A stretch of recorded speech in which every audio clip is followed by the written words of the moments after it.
Hechos 4:12 nos dice: y en ninguno otro hay salvación, porque no hay otro nombre dado a los hombres, porque no hay otro nombre bajo el cielo dado a los hombres en que podamos ser salvos. Jesucristo. Solamente Jesucristo es el único que nos puede salvar. Solamente Jesucristo es el único que es el intermedio entre el hombre y Dios Todopoderoso. Yo te pregunto a ti, ¿te gustaría ser salvo por la eternidad? ¿Te gustaría ser salvo por la eternidad? Tienes que reconocer a Jesús como tu único medio para llegar a ese punto. Cuando una persona acepta tomar la promesa de salvación, inmediatamente recibe los beneficios de esa promesa.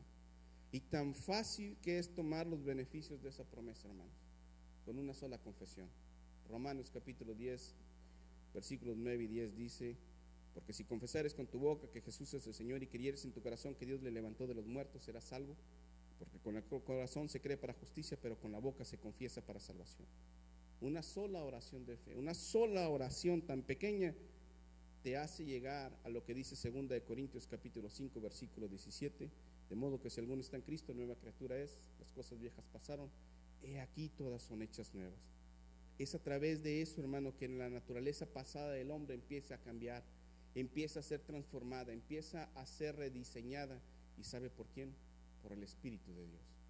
Dios mismo nos va a dar de su Espíritu para que nuestra naturaleza empiece a ser cambiada con un solo propósito: serle útil al Dios Todopoderoso en la obra de evangelización. El escritor Marcos describe una promesa que dejó por escrito en su evangelio. Esta promesa salió de los labios de nuestro Salvador. Marcos capítulo 16 del 17 al 18 dice: y estas señales seguirán a los que creen. En mi nombre echarán fuera demonios, hablarán nuevas lenguas, tomarán en las manos serpientes, y si bebieren cosa mortífera no les hará daño. Sobre los enfermos pondrán sus manos y sanarán. Hay dos efectos en estas 5 promesas que estamos viendo, hermanos. Uno es espiritual y el otro es natural. Lo espiritual lo vemos en echar fuera demonios, hablar nuevas lenguas y la sanidad que se da a los enfermos. Y lo natural es enfrentar a los peligros de esta vida. Esta promesa aplica para la iglesia, pues Dios mismo nos está revistiendo para la obra. ¿A quién? A usted y a mí. Y no podrá hacerse su tarea si no tenemos ese revestimiento, hermanos. El evangelio, Dios quiere que nosotros lo llevemos a toda persona, pero ¿sabe una cosa? Ese espíritu de incredulidad activa al cristiano que quiere compartir el evangelio y le da temor. Cuando la incredulidad llega a la vida de esa persona, deja de decirle a la gente que la oración sana, que la oración salva, que la oración restaura matrimonios, que la oración arregla la vida personal de la persona. Pero cuando los demonios vienen y perturban a la persona, todo eso empieza a caer. Pero ¿sabe qué? Dios necesita levantar a sus hijos. Dios necesita que los cristianos empiecen a tomar esa verdad como algo cierto, porque solamente bajo la alianza del Espíritu Santo haremos esa obra con ese poder que viene de lo alto. Si esto no fuera cierto, hermanos, Pablo no hubiera escrito en Efesios capítulo 6 versículo 12: porque no tenemos lucha contra sangre y carne, sino contra principados, contra potestades, contra gobernadores de las tinieblas de este siglo, contra huestes de maldad en las regiones celestes. Si eso no fuera, Pablo no hubiera descrito esa porción bíblica. Tenemos que entender, hermanos, que hay demonios que están perturbando a la gente. Les acabo de mencionar lo que sucedió con el hijo de Rick Warren. ¿Cómo es posible que un hijo de un pastor se suicide? ¿Cómo llegó a ese momento? Aún no hubiese tantos problemas económicos, aún no hubiese problemas matrimoniales. ¿Por qué llegar a ese momento? ¿Cómo es posible que tengas el valor de quitarte la vida? ¿Cómo es posible que tengas ese valor para hacerte daño a ti mismo? Es por eso que debemos de entender que muchas cosas están sucediendo alrededor de la iglesia, pero la iglesia tiene que fortalecerse espiritualmente. La iglesia tiene que estar en esa llenura de su espíritu. ¿Y sabe qué fue lo que pasó ahorita?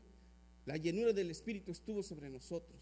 La llenura del espíritu hizo que usted se revistiera de ese poder, pero con un propósito, hermano. No es nada más para que se goce en este lugar, para que usted esté alegre, para que salga de su corazón la alegría de saber que Dios está con usted. No, para que saliendo de estas 4 paredes, hermanos, usted empiece a predicar el evangelio. usted empiece a interceder por las personas, usted empiece a motivar a la gente que Cristo es verdad y que Él está más que vivo en el cielo. Isaías 53:5 toma efecto sobre las enfermedades, sobre los conflictos diarios, y si creemos seremos libres de todo ello, porque Jesucristo dijo: consumado es, he terminado el trabajo y de aquí en adelante las promesas tienen validez. Eso es lo que nos está diciendo nuestro Señor Jesucristo. Eso es lo que Él quiere que nosotros hagamos. Satanás va a querer estorbar el trabajo de la iglesia, pero va a depender de su relación con Dios, acerca de cómo usted va a dejar que Cristo se maneje, que Cristo haga su vida, que Cristo cambie la forma de vivir. El viernes estuve hablando con mi hermana por teléfono y me dio mucha tristeza escuchar lo que ella me decía. Dice que tiene una persona a la que conoce, a la que estima, de todo este tiempo que ella está viviendo ahí en Rhode Island, y me dice que su niña de 12 años ha estado en el hospital psiquiátrico. Dice que acababa de estar la semana pasada porque ella se lastimó su brazo queriéndose quitar la vida. Dice que le preguntaron a la niña que por qué llegó a ese momento, porque dice que oye voces que le dicen que ella es fea, que se quite la vida. ¿Cuánto dolor me da escuchar eso? ¿Cuánto dolor me da saber que una persona de 12 años se quiere quitar la vida, hermanos? No es la primera vez que lo oigo. Ahora que andábamos en Laredo trabajando, hermanos, también sucedió lo mismo. En un lugar donde yo estaba, en una casa, la señora empieza a platicar conmigo y me dice lo mismo, que tiene una niña de 12 años que se quiere quitar la vida, porque dice que hacía 8 años ellos perdieron a su padre, que ellos lo vieron cómo lo mataron delante de ellos. Sus 3 hijos, hermanos, tomando decisiones equivocadas. Fue tanto mi dolor que le dije: Señor, ayúdame a presentarle el evangelio a esta persona, ayúdame a poderle decir que tú eres verdadero. Y le pedí una Biblia y le dije: mire, aquí dice que Dios la va a salvar. Juan,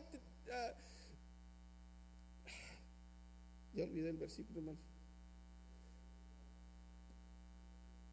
Juan 8:36, creo que eso, 38, que si el Hijo os libertare, verdaderamente seréis libres. Le dije, gracias, hermano, le dije: ¿cree usted esto? ¿Cree que Dios la puede salvar? Y le traté de explicar con palabras sencillas lo que estaba pasando con ella. Pero hubo tanto dolor en mi corazón saber que una niña de 12 años se quiere quitar la vida. ¿No siente usted compasión por las almas que se pierden?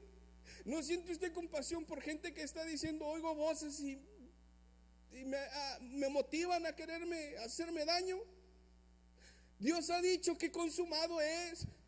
Dice: y estas señales seguirán a los que creen, echarán fuera demonios. Usted y yo tenemos la autoridad para echar fuera demonios. Usted y yo tenemos la autoridad para ir a orar por las personas. Son promesas que ya están activadas ahorita. Pero ¿qué estamos haciendo, hermanos? ¿Qué estamos haciendo por esas almas que se están perdiendo? ¿No le duele saber que las almas están yendo a un fuego eterno? ¿No le duele saber que las almas se están perdiendo porque no tuvimos el valor de decirle a la gente que Dios lo puede liberar? Es necesario, hermanos, que nosotros nos revistamos del Espíritu de Dios. Cristo dijo en la cruz del Calvario: consumado es. ¿Y sabe qué dijo? A partir de ahora, cada promesa que yo hice para mi pueblo empieza a tomar validez. Cada promesa que salió de la boca de Dios y del Cordero hoy tiene validez para usted y para mí. Pero es necesario que lo creamos, es necesario que lo vivamos. Cristo lo dijo, hermanos. Juan 14:16: y yo rogaré al Padre y os dará otro consolador para que esté con vosotros para siempre, el Espíritu de verdad, el cual al mundo no puede recibir porque no lo ve ni le conoce, pero vosotros le conocéis porque mora en vosotros y estará en vosotros. ¿Y sabe qué pasó ahorita? El Espíritu de Dios está aquí. El Espíritu está tocando nuestro corazón, el Espíritu está tocando nuestra vida. Pero es de usted aceptar que Dios está presente. Es de usted dejar que el Espíritu de Dios se mueva con una sola razón: serles útil al Señor en el momento necesario, en el momento que usted vea la necesidad. En ese momento no lo dude, vaya y predique, vaya y ore, porque para eso nos bendice el Señor, para ser de bendición a otras personas más adelante. El profeta Joel lo declaró en 2:28, y Cristo lo promete y dice que esta promesa hoy va a tener su cumplimiento. Hechos capítulo 2 versículo 1 en adelante nos dice: cuando llegó el día del Pentecostés, estaban todos unánimes juntos, y de repente vino del cielo un estruendo como un recio que soplaba, el cual llenó toda la casa donde estaban sentados, y se les aparecieron lenguas repartidas como de fuego, asentándose cada uno sobre de ellos, y todos fueron llenos del Espíritu Santo y comenzaron a hablar en otras lenguas según el Espíritu les daba de que hablasen. Primeramente, Dios reconoce que la humanidad necesita un Salvador. Promete la venida de un Salvador y dice todas las cosas que ese Salvador va a hacer.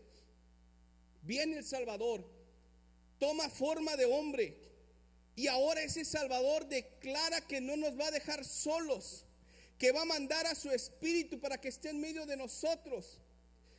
Y todo empieza a tomar forma, todo empieza a realizarse por la promesa que dijo nuestro Señor: consumado es, hecho está. Es para que empiece a tomar validez mi palabra. Es para que todos empiecen a recibir esa bendición. Es para que todos estiremos nuestra mano y nos hacemos de ella, hermanos. Es en 1 Corintios 12-4 donde se muestran los dones que el Espíritu Santo le da a quien Él quiere. Y todo esto con un solo propósito: la edificación de la iglesia. Todo con un solo propósito: la edificación de la iglesia. Pero yo te pregunto a ti, varón, yo te pregunto a ti, dama, yo te pregunto a ti, joven, ¿qué estás haciendo con ese don que ya Dios puso en tus manos? ¿Qué estás haciendo con ese don que ya puso en tus manos? Dios ya te revistió, Dios ya te dio algo, porque desde el momento que dijiste: sí, Jesús, te acepto en mi corazón, el Espíritu Santo empezó a morar en ti. Pero ¿qué estás haciendo? Hay necesidad afuera, la gente se está suicidando. Ten compasión de ellos, por amor a Dios. Háblales del evangelio, diles que Dios puede salvarlos. No te quedes con ese don nada más sin hacer nada. No dejes que ese don se pierda. No dejes que ese don esté ahí guardado. Úsalo para que Dios se manifieste a quien más lo necesita, para que Dios sea glorificado, para que la gracia y el perdón de pecados venga a esa persona. No lo abandones. Dios te necesita a ti. Dios quiere hacerte partícipe de su obra. Si no, ¿desde cuándo Dios hubiera mandado a sus ángeles? Pero no, Dios es tan misericordioso que quiere que tú abras tu boca. Dios quiere que tú impongas manos. Dios quiere que tú obres bajo la unción del Espíritu Santo. ¿Sabes qué dijo Cristo? Consumado es. Ya está hecho todo. Ya no tienes más que hacer, más que tomar lo que te acabo de entregar. No te quedes con ello, mi hermano. No te quedes con ello. Isaías 53 del 3 al 10 tuvo su cumplimiento, hermanos. Filipenses capítulo 2 versículo 6 nos lo declara, dice: el cual, siendo en forma de Dios, no estimó el ser igual a Dios como cosa que aferrarse, sino que se despojó a sí mismo, tomando forma de siervo, hecho semejante a los hombres, y estando en la condición de hombre, se humilló a sí mismo, haciéndose obediente hasta la muerte, y muerte de cruz.